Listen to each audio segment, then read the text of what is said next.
Okay, right now, one of the hottest used phones it seems like to buy in Hanoi is the Xiaomi Mi 10. So I'm kind of in a rush because I've been trying to buy this phone for like the last couple of days unsuccessfully. The guy's like 10 minutes from my house. Let's boogie. Currently waiting for the seller. As long as the device is in good condition, I'm just gonna end up buying it. He said the device is about a week old. Looks like it's in like perfect condition. He's got all of the boxes and the accessories and all that stuff. So I got cash in hand.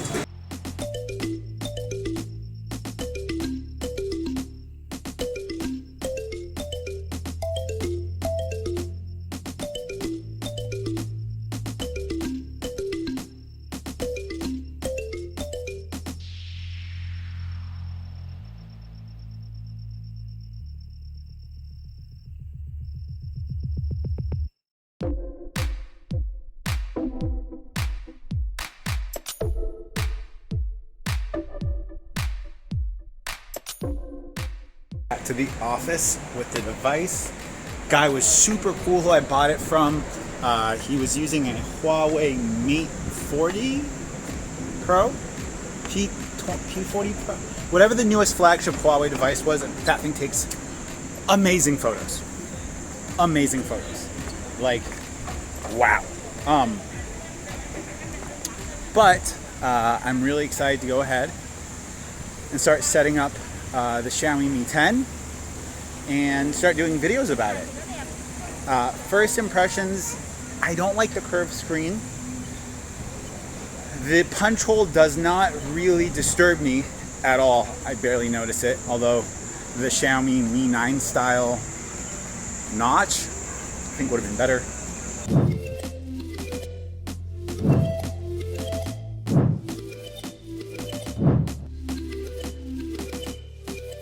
So this device still has a locked bootloader, so you know what we're gonna do.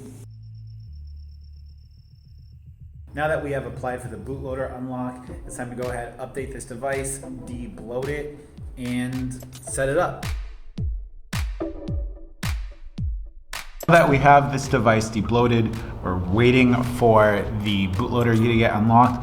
Let's talk about my first impressions with the device, the 90 Hz display, and kind of some of the reasons why I went ahead and I bought this device. Now first, this device reminds me of a slimmer, more svelte version of the Xiaomi Mi Note 10 or Mi Note 10 Pro that I got to use around this time last year.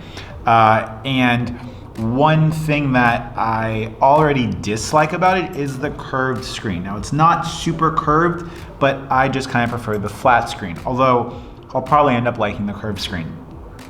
If you guys are enjoying this video and you want to support my channel, go ahead and hit that subscribe button. If you want to hit me up, go ahead and do so on Twitter. Check out my Telegram channel in the description down below. If you want to put money in my pocket, I love you. And use the affiliate links. Let's get back to the video. The second thing to note is the cameras. Now the cameras on the regular Mi 10 are slightly worse than the Mi Note 10 Pro. So the only difference really between the Mi Note 10 Pro and the Mi 10 is that the Mi 10 has the 5x, or it's got the higher zoom camera, and it does not shoot 4K 60, which is a limitation of the Snapdragon 730. This camera setup on here is the ultra wide from the K30 Pro, the 108 megapixel main sensor from the Mi Note 10, Mi 10 Pro, and then it's got a bullshit macro camera, which is worse than the K30 Pro, and then a 2 megapixel depth sensor.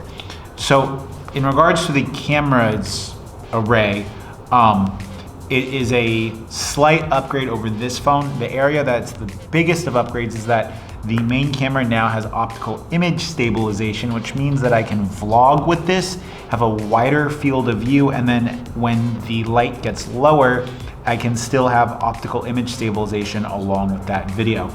Now, using the 90 Hz display with MIUI 12, you know, I've said this before and I'll say this again, using both of these displays side by side at 90 Hz and one at 60 Hz, I see a difference. it's not a big difference, guys. I don't want to be one of these YouTubers that absolutely hypes out this 90 hertz display refresh rate thing. I mean, it is cool. I see a difference. I just would rather have the extra 15 to 20% battery life on it. It just does not add very much in the way of functionality for this device at the expense of battery life. I'm gonna run it in 90 hertz for a little bit, but going back and forth between these two devices, I don't miss the extra smoothness. This uses essentially the same 33 watt charger that the K30 Pro, Poco F2 Pro uses, so we're not seeing a big change in charging speed. We do have Qi wireless charging and reverse wireless charging, and will I get a Qi wireless charging pad for this? Probably not. Just because I really like my little magnetic charging cables from Baseus that I have. It doesn't generate any extra heat, and that's kind of more important to me necessarily than having a pad that I can put my phone down on. I am going to be doing full-on big-time comparisons between the K30 Pro and the Mi 10 non-Pro because these devices are so close in price, and the price of the K30 Pro Zoom is ultra close to the price of the Mi 10, and the K30 Pro Zoom actually has some benefits over the Mi 10, and that's something that we should talk about. Oh damn, this video's over. Well, I guess you might want to go ahead and click on a video here. This one might be about the Poco F2 Pro, or this video here that could be about the new night mode in MIUI 12. I'll wait for you. Still waiting.